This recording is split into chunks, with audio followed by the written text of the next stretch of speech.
Kabinet Indonesia Maju menghadiri rapat di Badan Anggaran DPR hari ini. Rapat dipimpin Ketua Banggar DPR, Said Abdullah. 4 Menteri Koordinator yang hadir rapat di Banggar DPR adalah Menko Perekonomian Erlangga Hartarto, Menko PMK Muhadjir Effendi, Menko Polhukam Mahfud MD, dan Menko Marves Luhut Binsar Panjaitan. Dalam rapat, Banggar DPR menyetujui penambahan pagu anggaran terhadap 4 kementerian koordinator senilai 398,5 miliar rupiah.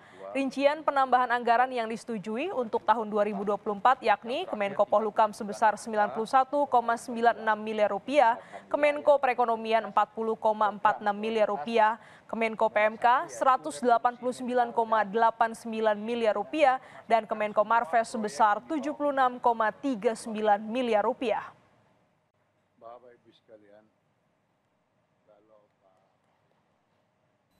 dari sisi kebutuhan, usulan pagu tidak ada yang tidak bisa kita terima.